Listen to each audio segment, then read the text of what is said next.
Thank you all for coming to this panel. This is the Winning the War on Woke in Higher Education. If that's not the panel that you were hoping for, now's the time that you should go find another panel. But that's what we're going to talk about today. I'm going to introduce you to my panel, but before I do that, I'm going to take a personal privilege and introduce you to a few special guests that we have in the audience. Dr. Richard Johnston is my colleague at the Texas Public Policy Foundation. He is a member of the Board of Regents. He is a member of the Board of Regents at Texas Southern University in Texas. Our friend Sid Tice is here. He is a member of the Board of Trustees at Florida Polytech. And I want to mention my friend, Dr. Tom Lindsay, who is one of my colleagues and head of our higher ed effort at TPS, just so the audience knows whom else is among us. People in Texas, Governor Abbott talked about it a little bit, but they are very concerned about the state of higher ed, what's going on in our campuses. He didn't say precisely, but I'm pretty sure, Senator Betancourt, that last session alone we allocated $53 billion to our institutions of higher education. The spending is off the charts. The outcomes are unimpressive, and we are very concerned about the culture of what's happening on campus. After Claudine Gay and her colleagues at the Ivy League schools in the Northeast testified before Congress and demonstrated that leaders, these elite leaders in higher education, seem to not have a clue about what their moral compass ought to look like. That was kind of at TPPF, we call that the Zoom moment for higher ed. That's when people across the country, just as they did with K through 12 to say what's going on in our classrooms, people kind of took a step back and said, we had no idea that it had gotten so bad. We've got decades of illiberalism, no real intellectual diversity on campus. Here on the campus of the University of Texas, FIRE says that the liberal to conservative ratio is 4-to-1. That is slightly higher than it is at Harvard. Texas has been the first to strike a blow. The Texas anti-DEI bill, Senate Bill 17, is the strongest in the nation to fight institutionalized woke. Identity politics, where students are categorized by their race or gender or other immutable characteristics rather than their merit, their accomplishments, their character, has really permeated the foundations of our institutions. And we know from passing the DEI bill that we have closed some offices, we have changed some things on campus, but this culture so permeates the infrastructure of our institutions that it's going to take a long time, maybe decades, to make a difference there. My panelists today are engaged in different strategies of looking at how to return our universities to their original mission: free and open inquiry, freedom of speech, autonomy, science-based research, discovery, with the goal of acquiring the skills that you need to succeed as a member of the community and in your career. Dr. Justin Dyer is the executive director of the Civitas Institute at the University of Texas, and he is interim dean at the School of Civic Leadership there. He got his undergraduate degree at Oklahoma University, but we're forgiving him for that, and his doctorate from the University of Texas. He also taught at Missouri. He teaches about political thought and constitutionalism I wrote down the name of his book because I was unsuccessful in being able to memorize it. Classical and Christian Origins of American Politics, Political Theology, Natural Law, and the American Founding. Very glad to have him with us today.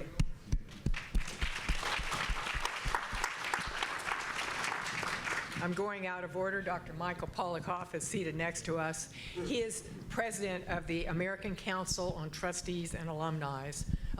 He's been at that position since 2010.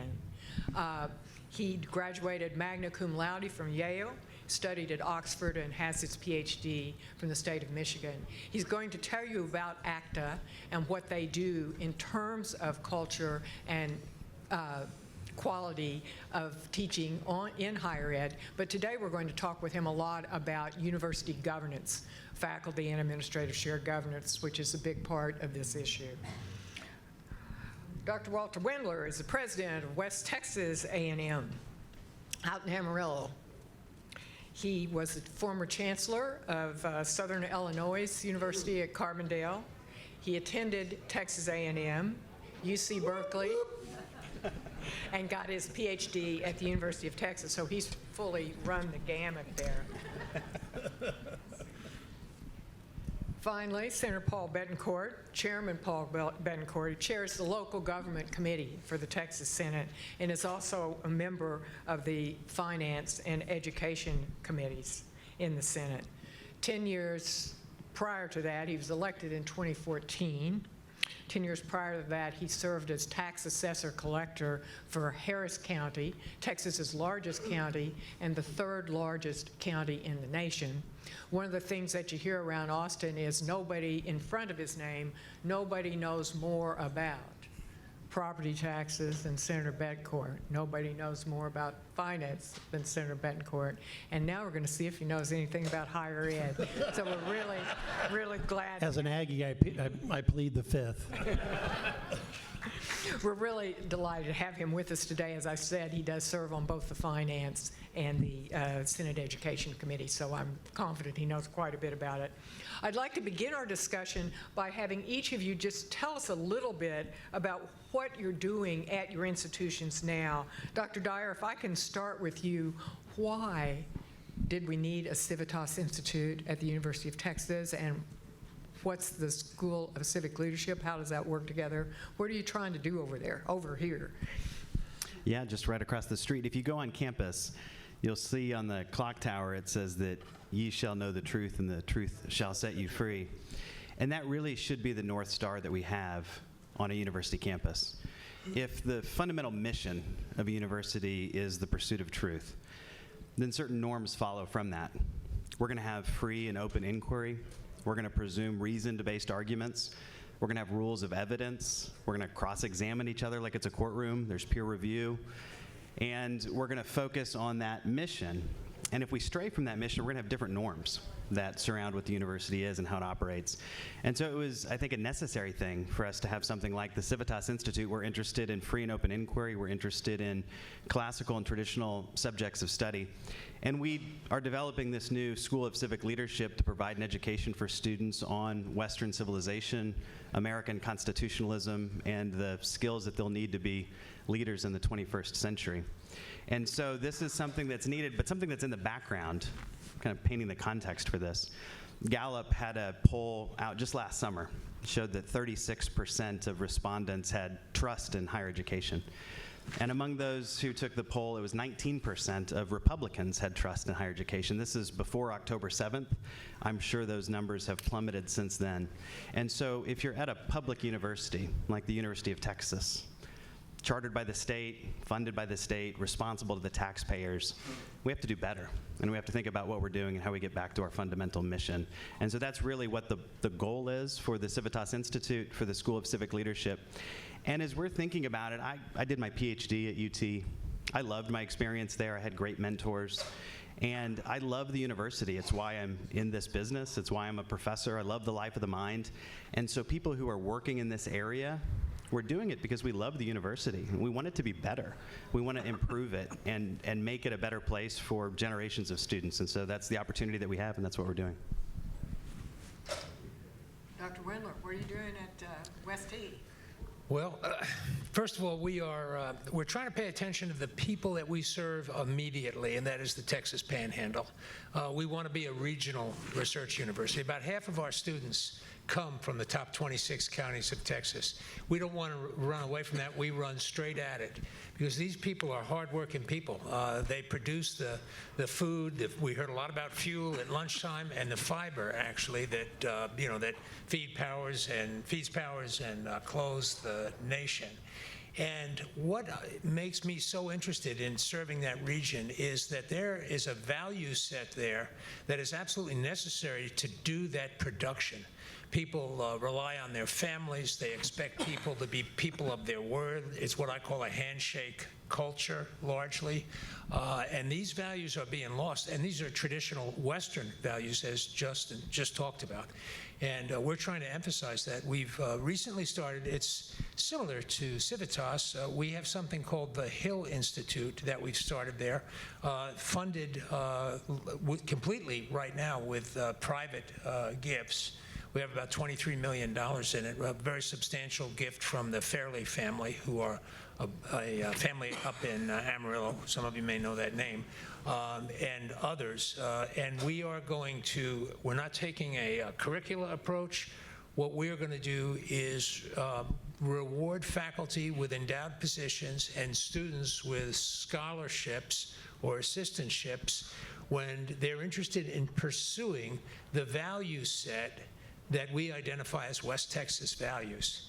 Now, Lieutenant Governor Patrick was on the campus a couple of months back, and he was talking about this, and he said, these really aren't just Panhandle values. They're really Texas values and actually American values, and he's right. But the problem is, on university campuses, they're getting harder and harder to find. They're pushed into the background rather than to the foreground. The idea, for example, of patriotism. People on university campuses don't want to talk about patriotism anymore. And it's, to me, it's just crazy. It's such an important concept. Yes, and those are the things we're trying to do. Yeah, I read recently of a student complaining that flags triggered her, all the flags triggered her. Yeah. Dr. Polikoff, you're looking at this from the national perspective. How do you approach this culture that's pretty endemic on our campuses? Let me first apologize. I love Texas so much that I think I've even picked up the allergies in Austin. So I'm kind of interrupting with a lot of coughing. We're about 10 minutes to midnight, and I'm really grateful for organizations like the Texas Public Policy Foundation that are doing everything they can to turn that around. 3 areas where ACTA, my organization, American Council of Trustees and Alumni, devotes itself: academic excellence and freedom of expression, because there is no academic excellence without freedom of expression, and accountability, because we have one of the highest priced university systems in the entire world, and we're not getting the academic excellence, and we're seeing a lot of erosion of freedom of expression. We look for the solutions. One of them is just what Justin and Walter were talking about, these independent institutes that can break out of the bubble, out of the campus orthodoxy, and bring back the intellectual diversity, the free exchange of ideas, and indeed patriotism. We do a survey each year of 1,100 colleges and universities, and we grade them. No grade inflation, F to A, and they're more at the lower end than the upper end. And one of the things that we discovered is that only about 19% of our colleges and universities with a liberal arts mission require even a single course in American history and government. Texas is ahead of the pack in that it does have these requirements, but the rest of the nation is in many ways quite left behind, and the kids are left behind. Radicalism breeds in ignorance. Just to give a contemporary example, when a researcher from Berkeley asked some of these kids that were demonstrating and shouting from the river to the sea, which river and which sea, they didn't know. And what is so revealing is that when he told them, many of them changed their opinions. And bringing back the understanding of the American story, the peaks and the valleys, the margins and the center, but not giving simply a series of hostile cliches, is crucial for the future of this country. We're bringing debates to campus. We've served about 10,000 students, and I've told my colleagues I want that to be 100,000 in a few years, so that students get the understanding that to argue on whatever side they prefer about Confederate monuments or abortion or LGBTQ, especially if they're not espousing the popular view on campus, is the way we frame public policy better. And that's the pushback. We want to see campuses where students wouldn't think of deplatforming or canceling a speaker, where they would be saying, bring it on, we want that engagement. And where parents are going to say, do I really want to send my child to a campus where they have such contempt for the history of this nation that they don't even require that course?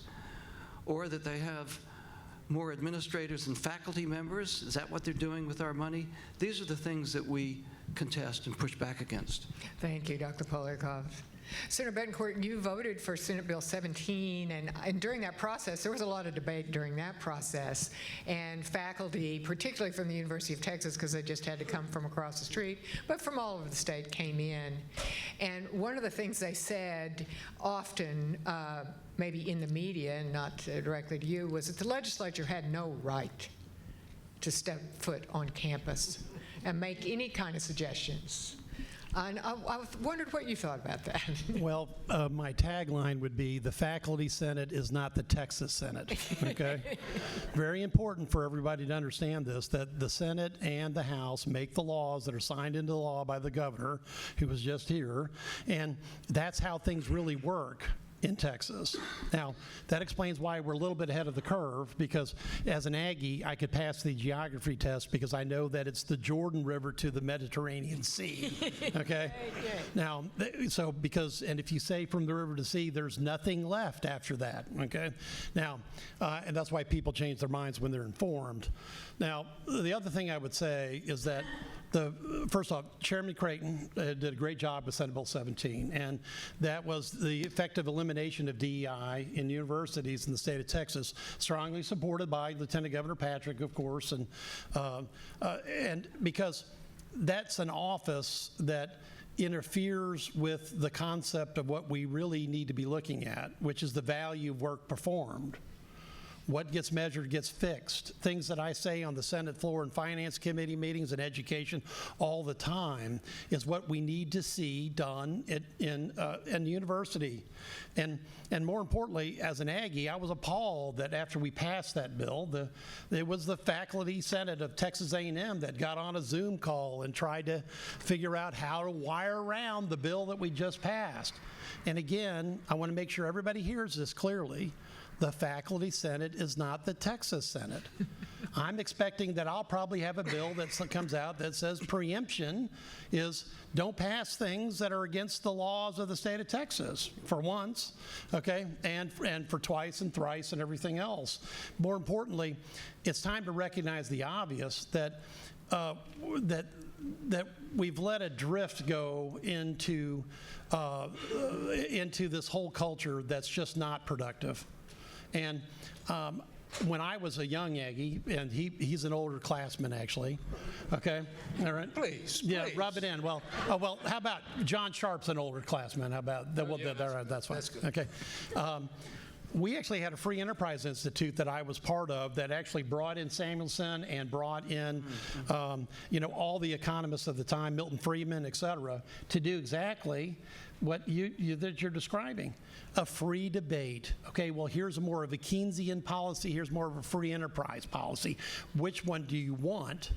Because it is the education products, the students, the families they raise, the businesses that they open, that pay for it all eventually. See, we've lost track with the fact that we really have consumers in higher education, and it's not just necessarily the primary consumer that's there that's buying the product, okay? It's what happens to that person in the marketplace of ideas and economics and jobs that makes a difference. And I'll close with this, and we'll have some more discussion. Look, what happened when the three presidents went to Washington was a bonfire of the vanities. It cost at least two of those presidents their job. I think the third one's still hanging on. I can't remember, okay? All right?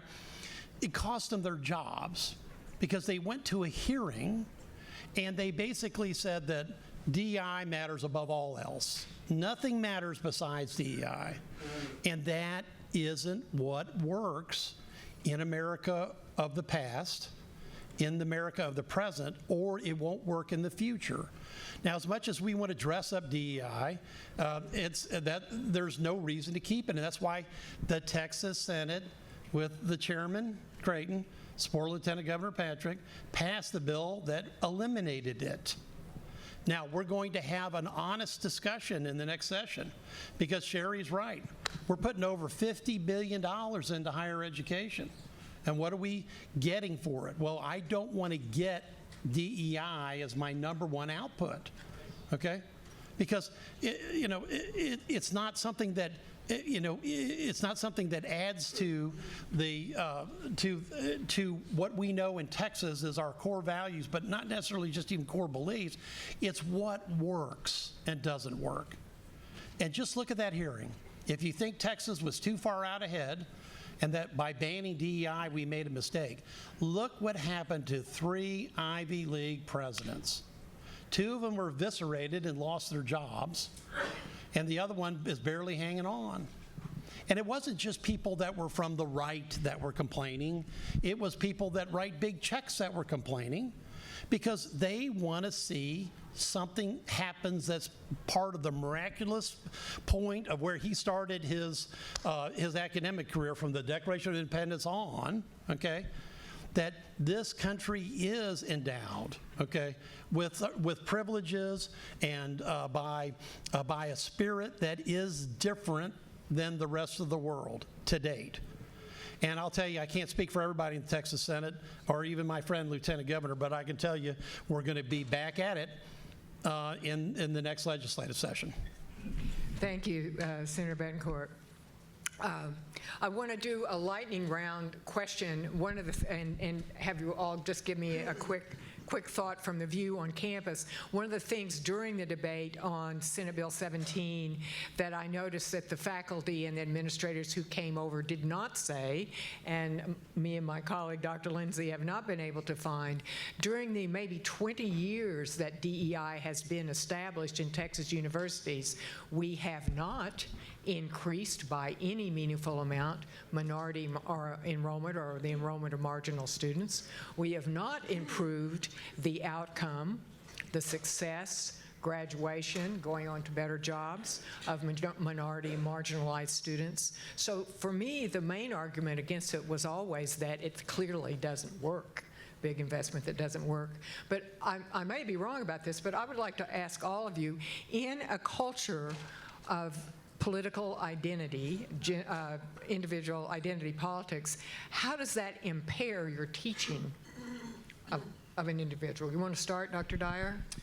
Well, I think my experience has been fairly good in the classroom, and part of that I come from a discipline that's pretty moderate, political science. I teach constitutional law, and so when I have students in the classroom and we read cases that have been decided by the Supreme Court, and I have them read majority opinions and dissenting opinions, they just are forced to wrestle with different ideas on every controversial issue that you can think of in American politics that eventually comes up at the Supreme Court.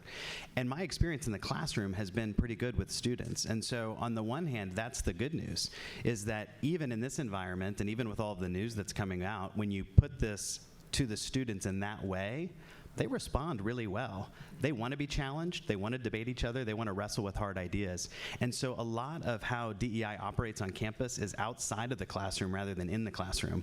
And a lot of what happens is it's non-faculty administrators in areas like student affairs and other places on campus where it really comes to roost with the students and their experience on campus, I think. What do you think, Dr. Winley? Well, I was asked by the fact I've had a few rough times up in Canyon, Texas, but it makes life interesting. We'll talk about those later. No, we're not talking about it. That's the end of the discussion. But I will tell you, the faculty were quizzing me about a number of things one day, and somebody asked, well, what do you think about DEI? And I said, do you really want to know what I think about DEI? And they said, yes. And I said, well, here's what I'm going to tell you. I believe that every human being is made in the image of God. And I'm going to tell you, you could have heard a pin drop in that room when I said that. C.S. Lewis, to me, famously said, you've never met a mere mortal. And, you know, that's the way we should treat each other. And when you isolate out into identity groups and elevate the one, there will come a time on the curve of history when the one that's been elevated will then be diminished. And it just doesn't make any sense. It's not the American way. It's not the personal responsibility, the rugged individualism, the ideas that we're responsible for our own welfare. It's not that when you rely on identity groups and interest groups. And I think, by the way, Justin is correct. I think there's a very small group of people, some faculty, some staff, and some students, but they have a huge megaphone. And the problem on campuses is people are afraid to stand up to those voices for fear of what will happen. And I will tell you, there's a backlash. I got about 4,000 emails to prove it, and about half of them aren't even fit for public consumption. I mean, it's rough, and that's just how some of these things are. That's nationwide, though. That's not in the Texas Panhandle. The Texas Panhandle is it's the most conservative region in the state of Texas. Last 5 presidential elections, 4, 8, 12, 16, and 20, 82.5%. Voted conservatively in those presidential elections. It is a very conservative, and I thank God for that. But and we never talk about politics here, so I'm going to move on to Dr. Policar. Oh. What's your thought about how the culture of DEI impacts or doesn't impact actual thinking and open-mindedness on campus? We would be hard-pressed to think of anything that is more damaging. Stanford's protected identity harm reporting system, which used to be anonymous, they finally backed off of that, is something that really has more of a home in the People's Republic of China. This is a horrible idea that anybody can be fingered and record made of something the person said, and it does encourage a great deal of self-censorship. Students are afraid of the bias incident reporting system, which it took the Fifth Circuit in Texas to get rid of on the UT Austin campus. This will inevitably chill the free exchange of ideas. We need look no further than Princeton. There, the classics major can be fulfilled without Greek and Latin, because how would we possibly want to quiet those voices that want to give us social opinions that don't require any knowledge of the past? And this kind of thing is going to make the humanities into a laughingstock if we don't do something. I just want to add one other point. Berkeley, $136 million and over 150 full-time staff in the Office of Equity and Inclusion. I love inclusion, by the way. We could talk about that later. But what is it doing? None of that is going to scholarships. If you gave a right-minded provost $136 million, that provost would be giving full-need scholarships to worthy students who could meet the academic requirements. That would create a real diversity. Instead, they're creating things like a rubric so that they can screen out faculty candidates at the very start who don't answer correctly the questions they ask about allegiance to their idea of diversity. Not our diversity, which is diversity of the mind and the heart, but their diversity. the young Albert Einstein, if he appeared at Berkeley and asked for a job, would be immediately thrown out when he said, of course, I treat everybody the same. That's a failing answer on that rubric. This is the damage that they've done both to faculty and to students. I want to talk a little bit about the origin study. We don't have the origin of all this. We don't have a lot of time, but first, Senator Betancourt, in looking at how we get a lot of information about new majors that have been adapted at our state universities and how these things play a role. To what level do we make law? When does the legislature step in and say no more? Well, we've already stepped in and we said no more. Right, okay? exactly. Now we're going to continue this. I mean, give you some of the examples of the testimony we heard, I think in the Finance Committee in this case, was Texas Tech University, biology department. You had to pass a rubric, okay? If you didn't answer the DEI questionnaire correctly, you would not be considered for employment. Now, there was an ADP wasn't on there. There wasn't, acids and, amino acids, et cetera. It was an entire script about DEI. Now, that outraged Senator Perry, who's a very close friend of mine, and a tech graduate and a very partisan tech graduate. And he was outraged because we want the best people to teach the students, not somebody that can pass a false DEI rubric and then not understand the basic biological processes they're supposed to be teaching. See, I know we got a good prof here because he wants people to think. See, we're really short on critical thinking at this point in time in America. We've left that behind. Very important that the university system starts recognizing that that's a critical resource that has to be fostered down at the undergraduate level and back in high school and all the way back through homeschooling, Tim, you name it. We need those skills. Now, we don't have to discriminate against anybody, okay?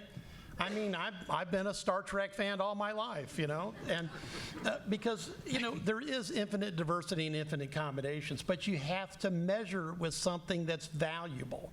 See, the DEI office at Berkeley at $136 million doesn't produce one more graduate, doesn't bring in another set of people to higher education. It doesn't provide them the life skill they need if the skill is based on value of work performed. See, so we have allowed, quite frankly, for 20 years, let this whole thing spin up to the point where it became nearly, like I said, a congressional hearing that's one for the ages, where people the presidents brought in, well, this is how we think we should be doing. And after one hearing and a dose of reality, 2 of them are gone, the third one will be. Yeah. Now, so we're going to keep passing these laws, Sherry, because it's very important to know. I could go on for more examples. Okay, we took testimony after testimony, and quite frankly, a lot of profs and people that are teaching in the university, they're petrified of their Senate faculty committee. They're petrified of them. Well, I'm here to say, don't be petrified of them much longer.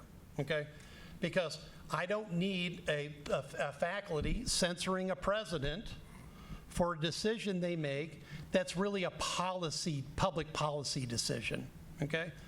I want the faculty senates to get back to work, which is research and education, okay?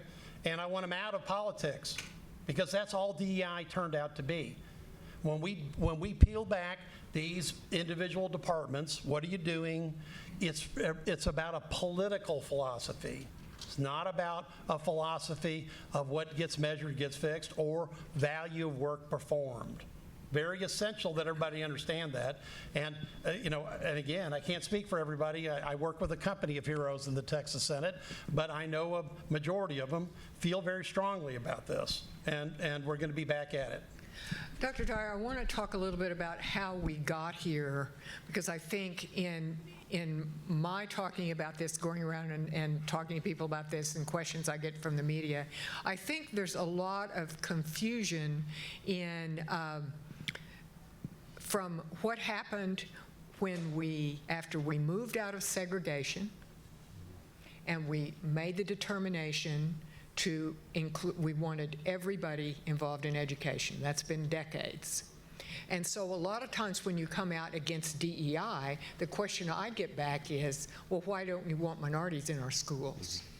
So how did we get to this closed-minded approach to DEI that masquerades, there's not a real clear definition anywhere of what it actually is on the affirmative side. We define it, but they don't. It's such a big question. It's a hard one to actually trace the genealogy of all this and to get a clear definition of what we're talking about. And so Dr. Polyakov had said he loves inclusion. And of course, we all do love these words in certain contexts if you understand them in a certain kind of way. So a lot of times we're talking about DEI rightly understood. Of course, we want students to be included. We want all of our students to have a voice. We want them to be able to speak in class and be able to engage with each other and to succeed. We want to mentor students, provide scholarships for students. And so if we have programs that are doing those kinds of things on campus, we should make them available to everyone on campus, and we should invest in students. And so that's where I think it gets into the question of what went wrong. And the what went wrong is a version of understanding those words that has a heavy emphasis on equity. And there's a certain interpretation or understanding of what equity means that focuses on outcomes rather than equal treatment. And so if you look at equal outcomes, and if that's your goal, and if you infer from unequal outcomes something wrong in the process, then it means that you have to change the process in order to get the outcomes that you want. And if you really push people who hold that view on what things need to change, you end up realizing fairly quickly it's things like standardized testing or merit-based hiring or a whole slew of other things, or even the very value of freedom of speech. And so if that's what we mean, and this is where we have to just be very, very clear if we're having discussions or debates with people to try to clarify terms, because there are a lot of people on campus who I would, if I laid it out like that, they would say, well, I'm not in favor of that. And I said, well, if you're not in favor of that, well, let's join hands and move forward together, and we'll try to make campus better.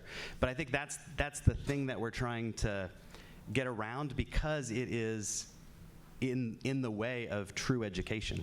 So we have to be for something, not just against something, and what we're for is true education and the pursuit of truth on campus and everything that makes that possible, and equal treatment in line with federal civil rights law. And if that's what we're for, then we have to get rid of the things that stand in the way.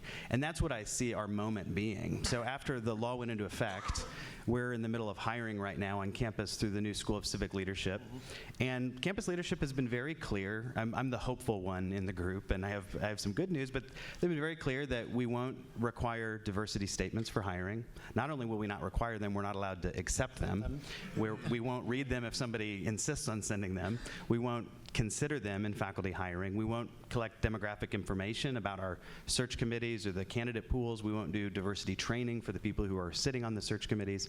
And so we will look at the academic task at hand, what we want to hire for, what the qualifications are going to be, and we're going to make decisions going forward. We're going to start admitting students into the new school in fall 25, and we are going to take the best students who want to be there and want this kind of education. We're developing a new curriculum on civics, the study of the rights and duties of citizenship that we can provide to students at UT. So I see all of that as very positive, and that's the positive vision that we want to go for. We have to be for something and not just against something. And Sherry, if I could add an impromptu point, I'm really sick and tired of these federalized three-letter acronyms. CRT, critical race theory. Oh, well, I guess that hit the dustbin of history. Well, I guess DEI hit the dustbin of history in Texas, and now we're trying to have the ESG to hit the dustbin of history in Texas as well. We should stop falling into these labeling traps. These are labeling traps for everyone to be in. You want that diversity, and you want that measurement of job performance, okay? And, you know, there's nothing wrong with scholarship and anything else we do to help people to get over the line. But I'm just sick of it, and I think the Senate's sick of it, okay? Because I don't need any more three-letter federalized anachronisms that come down from some think tank somewhere on the East Coast. It's time to stop it and stop taking the bait and stop following it. Go ahead, Dr. Volkov. If I may, Senator, with all due respect, just as an intermediate stage, Professor Dorian Abbott, that name may be known to a lot of people here, pushed back against DEI with merit, equality, fairness. Not equity, but equality. Merit, equality, and fairness. So as we get to that stage of getting rid of the acronyms, that's one that we could really latch onto. You know, what's behind if we unpack diversity, equity, inclusion? Equity, which is, as Professor Dyer said, the equality of outcomes, that's not part of human nature. Some people are going to succeed more than others. Inclusion, of course, we embrace everyone. We want everybody to know, I'm going to use the G word again, God, everybody has a worth in the sight of God. And if we would get back to that, we would stop thinking that there has to be the equality of outcome. Diversity, where is the diversity of thought? Diversity is a wonderful idea if we bring multiple perspectives, not a diversity in which everybody looks different but thinks the same. Dr. Brentley, you want to say something? Yeah. What I would like to suggest is that if we studied history carefully, and too often we don't. Tom Lindsay did a study a number of years ago and looked at the substitutions for history courses. I believe it was at the University of Texas. And the number of substitutions for American history, I'll say 1 and 2, whatever the numbers are, the number of substitutions was remarkable. Very few students had a grounding in the basics of United States history, and I think that's a terrible shame. And this idea that you have to go look for DEI in Marxism or someplace else, look at the founders, for goodness sakes. These people were at each other's throats with their ideas. They were tough, they argued, they were intellectual about those arguments. They lived a dream about trying to create something that was better than anybody had ever seen before, and they did it through diverse viewpoints. We don't need to look ahead and leave the past behind. And I think it's a terrible shame that we substitute all these specialized courses. And I'm talking with our history department about it, and there's surprising agreement to me. A lot of the faculty feel that way. But there's all these specialized courses. Somebody wants to teach a course in the history of the American labor movement, and that's substituted for a history course. I don't think so. I don't think so. And I'm nothing against the American labor movement, but the fact of the matter is that is not it's one part of U.S. history. And I would really like to see universities, in a sense, toe the line on the basics and get back to a real core curriculum like the Columbia core. But nobody wants to talk about great books. Nobody wants to talk about Western civilization anymore because they're penned off as evil, basically. And I think it's a terrible shame. I think if we would really study those things with disciplined approaches to understanding history, we would see a tremendous diversity of ideas. Would it be completely inclusive of all ideas? No. No, the times were different. But today, it would include a lot of diverse perspectives that I think would be very enlightening to the students and make them better citizens. Fundamentally, the whole job of public higher education is to create better citizens and create a better republic. That's what we're here for. I'm an architect. I'm an Aggie architect. Architects, engineers, school teachers, nurses, doctors, lawyers, all of that, that's all good. But if they're not better citizens, it is a waste of time. Gentlemen, I think we have time for each of you to give us your view of, at your institution, or if you were the king of higher education in Texas or the world, where do we go from here?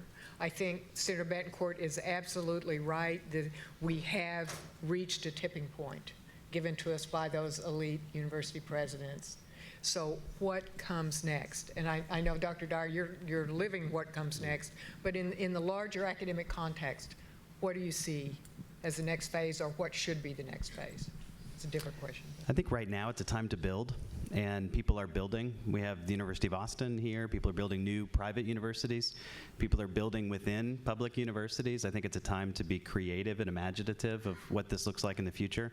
Higher education is never static. It's been changing since it first came into being in public higher education, but it still has a common purpose. And so Mirabeau Lamar, who gives this message to the Texas Congress, says that a cultivated mind is the guardian genius of democracy. This speaks to the education for citizenship that's always been part of public higher education.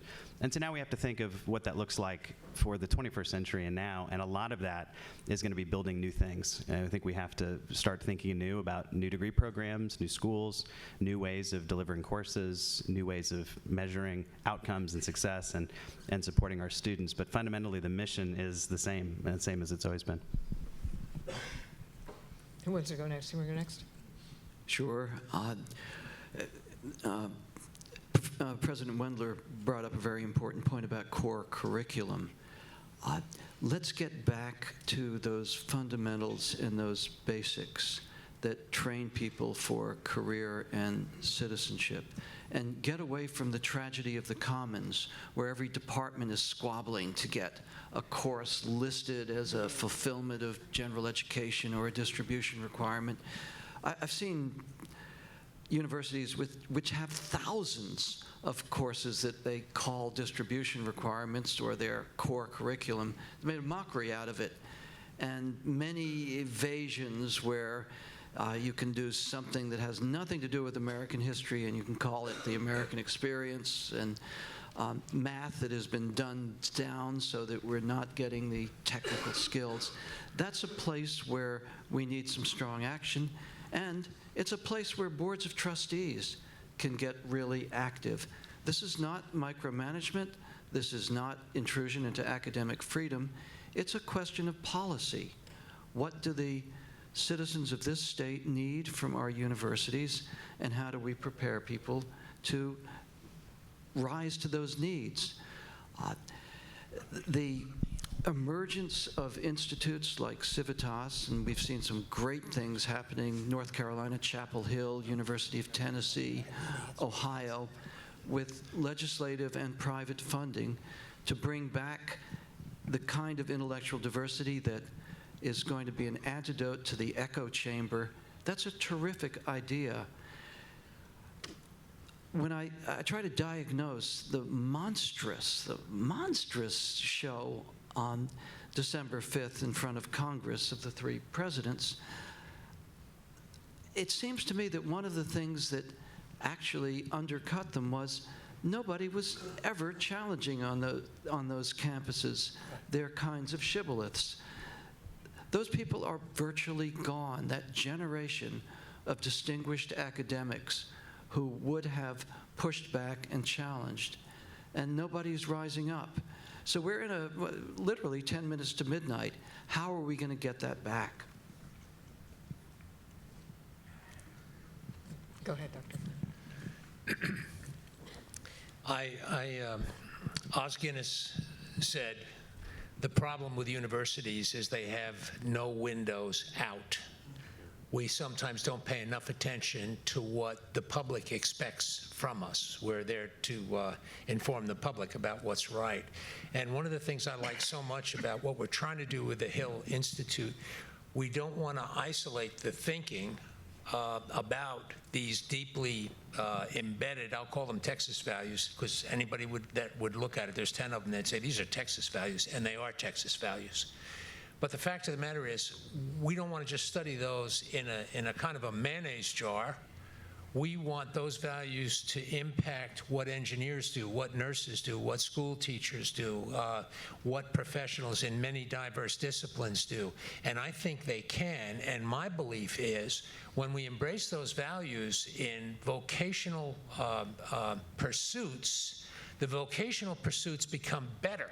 There's not a sacrifice. It actually adds to the quality of what people do on a day-to-day, what all of you do on a day-to-day basis is enhanced when deeply seated values that make sense to a lot of people are practiced as people ply their craft, whatever that craft may be. And that's what we're trying to do at WT, and we're in the infancy of it right now.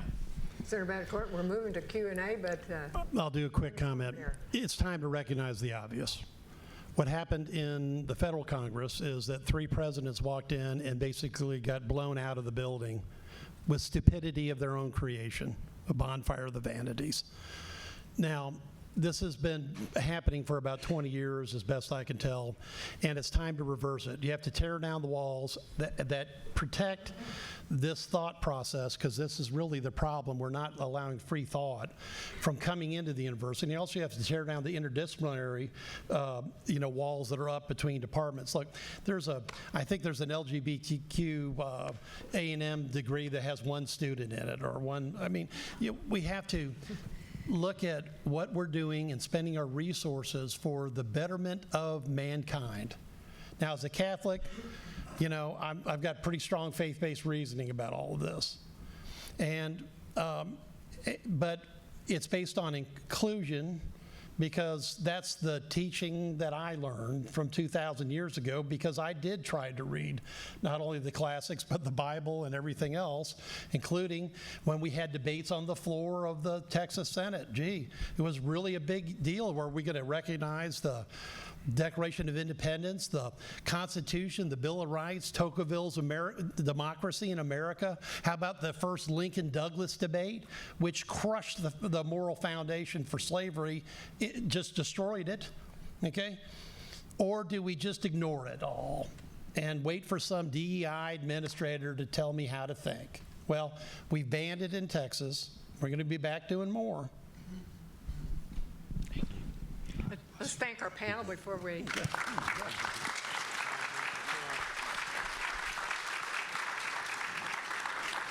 We could have them all talk for another hour.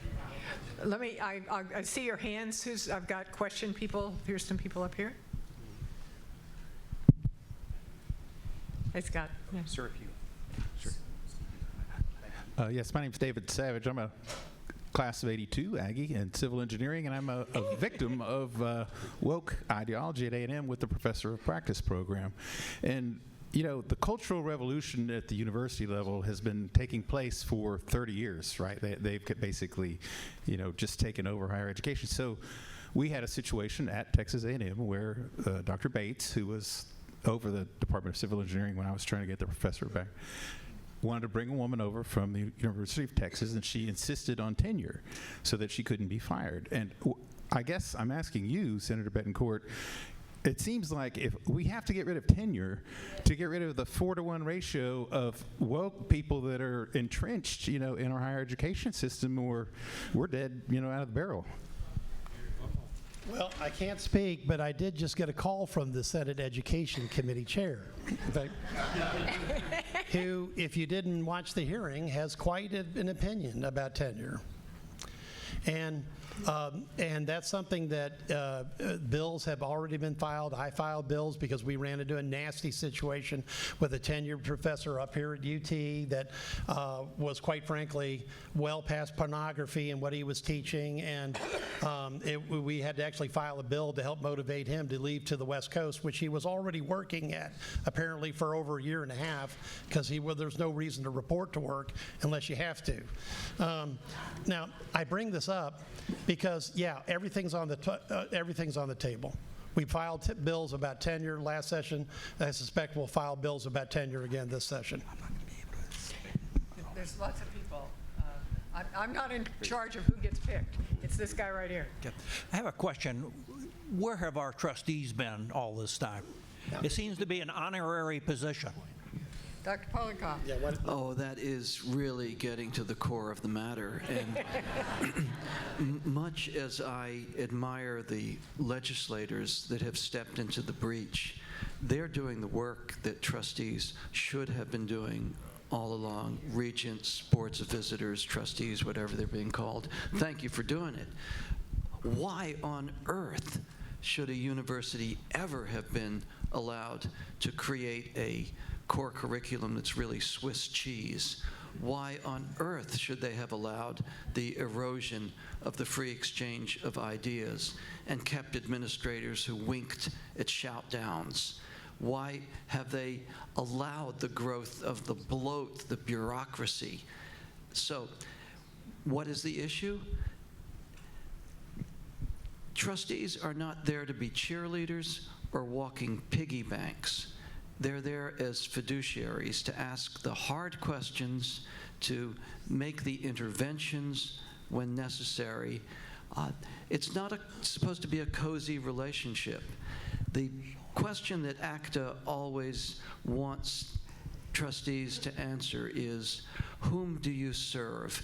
Because there's really one answer. We serve the people. We serve them through our institution. We're not serving our institution as the final arbiter of our work. And until we get back to that ethic, our boards are not going to be doing all that they need to do. We got lots of questions. Okay, oh yeah, Dr. Johnson.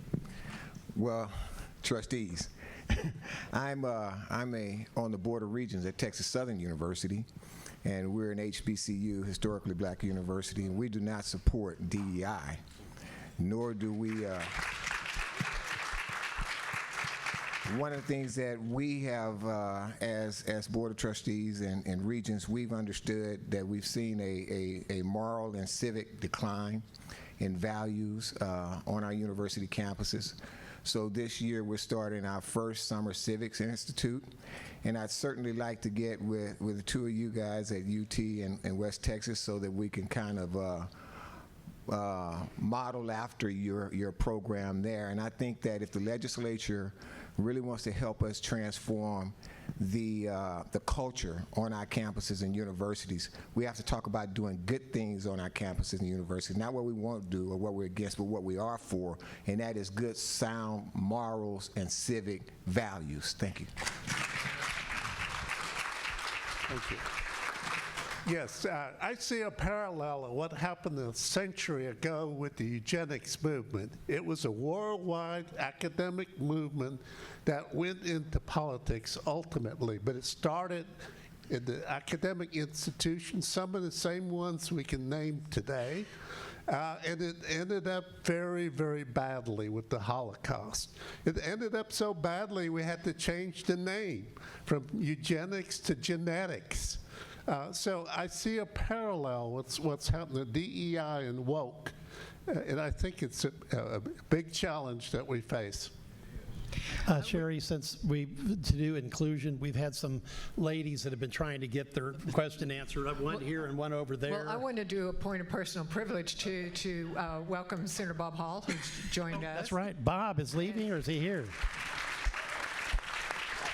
And also to let you know that TPPS CEO, who you heard earlier, Greg Sindelar, has also joined us. So if you don't want to ask questions now, you've got the two ladies that Senator Betancourt. One's got the microphone. We'll come to her. Okay. Okay. Yeah, my name's Dottie Singhal. I worked a lot in 23 on the gender issue, and what we found often is that the sign just got taken off the door. So what can Senator Betancourt and Mr. Windler speak to how we make sure that all we haven't done is take the sign off the DEI door, and what happens kind of either in the next session or just in an implementation type of scenario? Because laws are great, but if all it does is go underground, we really haven't resolved anything. I'll say a word about it. We've been working, and I'm not doing the one up here, but we've been working on for about a year to eliminate the office before it was legislated, because we did a fiscal analysis on what we were spending and how it moved the needle on what it was supposed to do. And for me, it's important that we are responsive to and representative of the population that we serve. Just that's so simply. And the fact of the matter is, we're not doing that at WT. And this is not a sales pitch. We're just not doing it. We have fundamentally changed the office. We have 2 employees that were moved over because I think the will of the legislature was clear. They didn't want to necessarily fire people. They wanted to find other. We have created an Office of Engaged Citizenship, which is the intention of that office is to inculcate in our students a better understanding of what it means to be a citizen in a constitutional republic. and we're working at bringing speakers in and doing that kind of thing. It's going to be slow motion. All academics is slow motion. I mean, the DEI thing, the eugenics thing, I mean, how long did that take to get to a boiling point? It took a long time, and it's going to be slow, but we are working at it, and I'm proud of what we're doing with it. I think it's good. There's a quick answer. It's called a budget hearing. Okay. Now, that's where we found out about Texas Tech, and we're going to ask these questions. And for the regents and the administrators, the presidents, et cetera, the chancellors that come in, there's going to be a lot of people asking that exact question. Did you just kick the DEI down, change the nameplate on the door? Because the answer will be, if that's yes, then they're not going to like their budget answer. It also fits, if I may, one of the things that we put in the law is that the regents have to come before the Senate Education Committee and the House Higher Education Committee and affirm that they are following Senate Bill 17. So it will be to their great advantage to do those investigations themselves. Other questions? We want everybody turned into capitalists. Yes, ma'am. Actually, my question is very similar to the previous one, and maybe you've answered it, because we passed SB 17, and like its predecessor banning CRT, everybody just ignores it.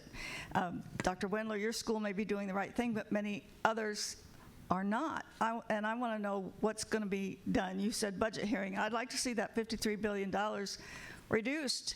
If they're not obeying the law, their funding should be cut, and are we willing to get to that point? Fran, yeah, this is a very important question. I want everybody to hear me. It has been very clear that the legislature makes the laws of the state, and that at times we have tied funding to defunding police, then you don't get your property tax increases, okay? So there are models for these bills out there already, okay? And more importantly, there's a right and wrong here. We've decided where we're headed, okay? And it's time for everybody to work within the guidelines of the state. And if you want to come up and buck the system, please do. We'll have quite a discussion up at the committee hearings. But more importantly, all this has been passed in different areas of public policy in the state. And like I said, if you're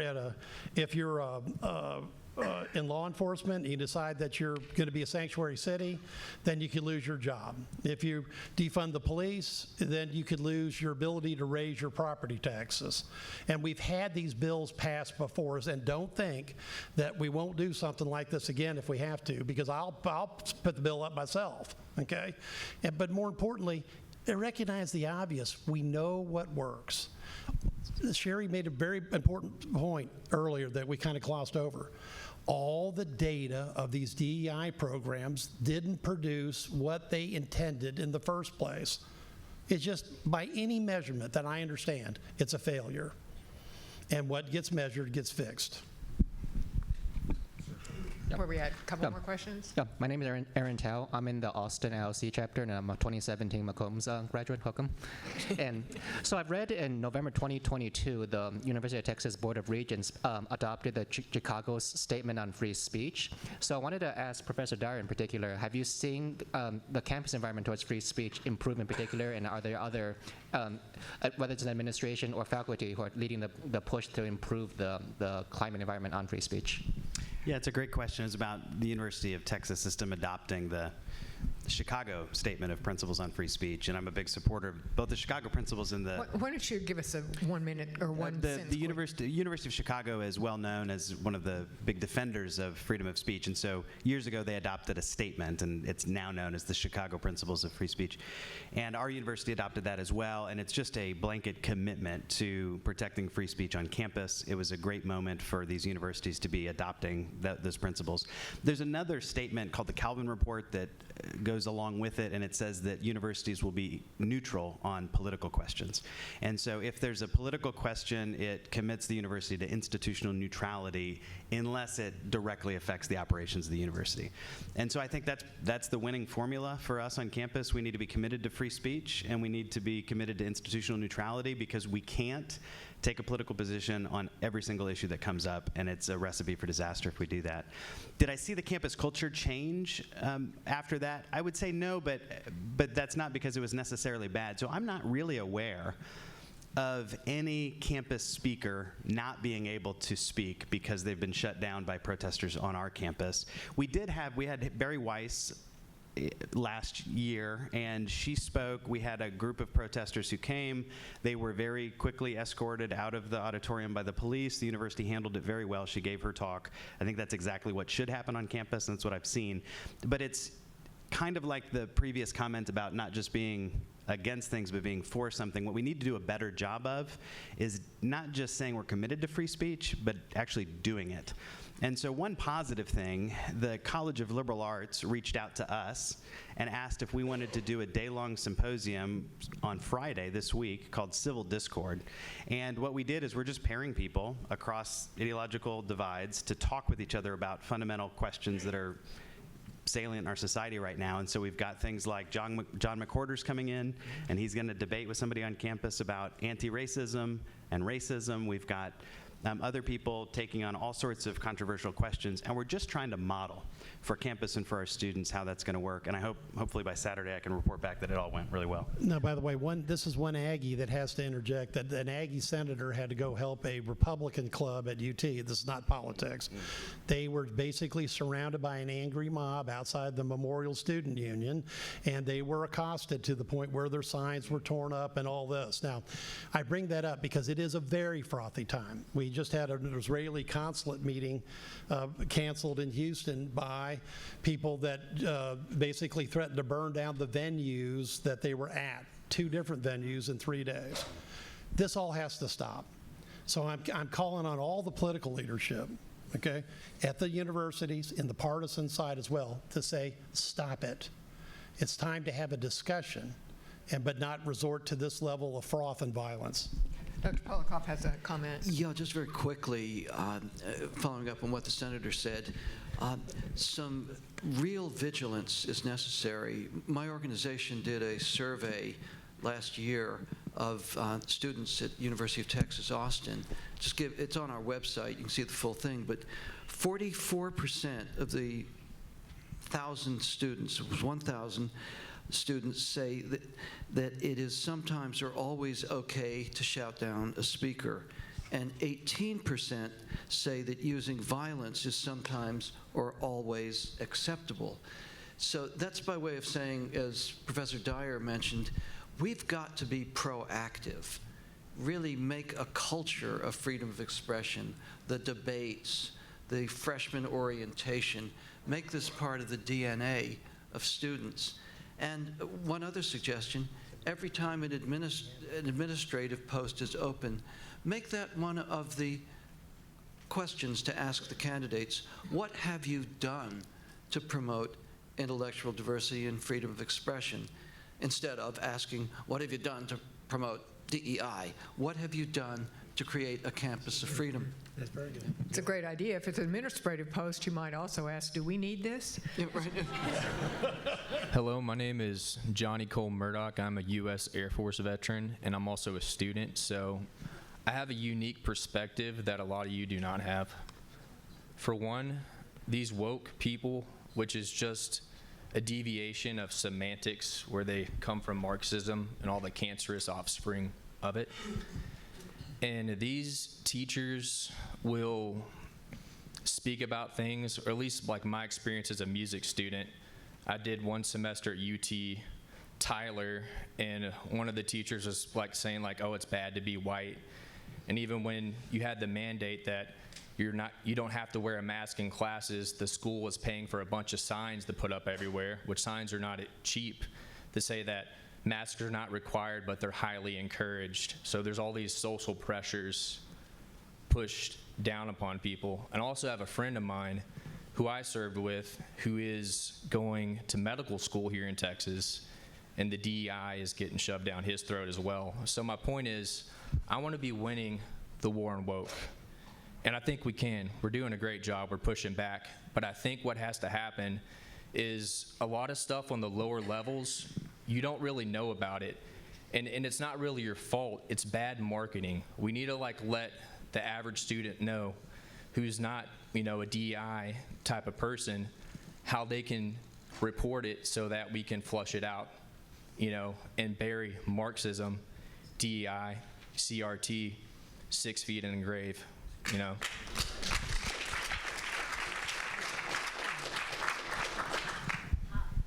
Hi, I think y'all are doing a great job. But I'm a grandmother, and I had a daughter that is graduated from A&M. My husband graduated from A&M. Her husband graduated from A&M. His sister and all her 3 boys and their wives graduated from A&M. So we are an A&M person. But my daughter. However, however, the Aggies are waiting for what did we blow here, but go ahead. my daughter is completely woken along with her husband. And my concern is my grandkids, because I can't reach her. I cannot reach her. I have tried, and I have to back off, and I have backed off. But what I'm saying is, if these are they're indoctrinated. They are totally indoctrinated. And I'm not saying it's just the college, but she was raised like this, and I don't understand it. But these people are taking over our educational system. And when can I say, right now, homeschools and people are talking about not sending their kids to college. They're going, why? They're going to get indoctrinated. And this is what we're concerned about. What I want to know is, you're doing everything. I am for you 100%. When can I say A&M or UT is going to be a safe school to go to? Because I'm afraid to send anybody. I have a nephew that is looking at colleges. He's looking all over, and next week he's going to look at A&M. And I'm just like, I'm cringing, going, I see what they did to my daughter. And I'm not saying I should just say what our society is doing. So that's what I'm looking at. Thanks. Sorry.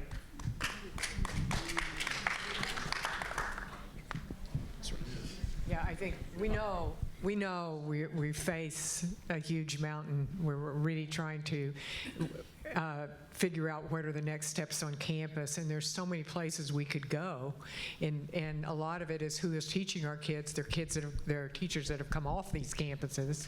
So Justin, did you want to say something? Well, I'm thinking about that question, and I've got 13-year-old, 11-year-old, 7-year-old at home, so I'm thinking all the same questions. And I was a public school kid all the way through. Did public schools, went to public universities, teach at a public university. It's all I've known. My kids go to a private classical Christian school. And it's the time that we're in, and we're really thinking about what does that look like? If I've got a 13-year-old home in 5 years, if he's going to college, where would we want him to go? And at least part of how I think about my job now is to try to make UT the kind of place I would want my own kid to go to, and to create the kind of experience I would want to have if I were a student. And so that's what we're doing and working toward, but I'm right with you. We're thinking the same things. Tina, let me just say something as the Aggie and the senator in the audience, okay? Clearly there's been a shift, okay? And what A&M was when I was there, or when my upperclassman was there, okay, is different now, okay? But look, as somebody who has had to fight what I would call the race card wars, where as a conservative, I would get, as soon as my message was acceptable, it would be dropped on me that it was obviously racist. But I embrace the fact that if you're black, if you're white, if you're brown, if you're Asian, if you're whatever you think you are, Pacific Islander, I don't want to leave anybody out, you're a gift of God, and it's a great thing that you're here. And so we have got to start remembering that, because it's not just the failure at the university. It was the failure, maybe it was at the church or the school or the whatever, and I could see that you didn't lose by lack of trying, okay? But we're faced with turning a battleship that's a lot bigger than the battleship Texas. That only cost $35 million last time we had to do it. This is going to cost tens of billions of dollars to do it right. But the goal is there. And I'll leave you with this. the CEO of Boeing said one thing that was really stupid and cryptic, but not, it was actually very transparent. He said that Dreamliner Max was the best airplane that diversity could build. Okay. Now, as a civil engineer, I think he's still here or whatever, because I started in robotics and process control. I don't want diversity to leave the bolts behind and now we can't find the paperwork. But that's the lack of acumen we're dealing with now. And we have to say that's wrong. And we have to say it really on all levels that it's wrong. And it's also not just the Board of Regents, but it's the parents and the students themselves that have to say enough's enough. Sherry, I'm advised we have time for one more question. Okay. There you are, sir. I don't want to take exception to the responses, but frankly, it's not been 30 years. It's been since the Vietnam 60s. If you can remember my years, and everybody that's got gray hair in this room, we're all responsible. It's our fault because there were no consequences. Remember when we were in college, they sat down in the president's office and everybody, half the United States applauded. The reason that you're not, madam, not in your lifetime. Not in your lifetime. Why? The head of the school has no authority. The president of the university, they do not have any authority. It's the department heads. You go up and you try to tell, when we were in the legislature, the Faustian bargain was to the University of Texas and A&M, if you'll quit coming to us for money, we'll let you set the tuition at any level you wanted. Texas used to control the tuition. When you control the tuition, you control the outcomes at the campus. Now there are no controls. So the ability for this Senate to make a change, and I'm making a statement, but really what I'm wanting you to do is fight back and tell me how wrong I am. Because the president cannot tell these department heads. They keep building up these more department heads. They're the ones that control the tenure. They're the ones that control who they hire in that department. And unless you're going to get in and micromanage the University of Texas or A&M or Stephen F. Austin or whomever, then it's not going to change until there are consequences. And the only thing a Board of Trustees care about in the state of Texas is its football team. How big is the stadium?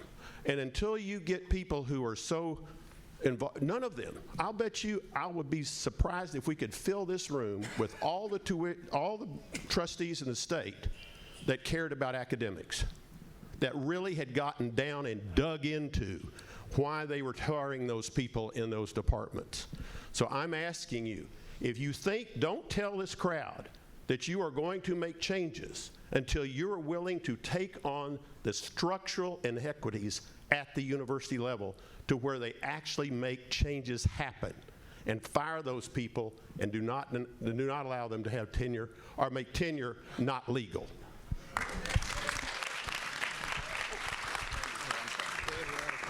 Yes. Thank you all so much, and thank you for those comments. Big battleship. I work for this woman right here, and she says we're done. But I so appreciate you all coming. I hope we can continue this conversation throughout the summit. Come up and talk to us now. Thanks again.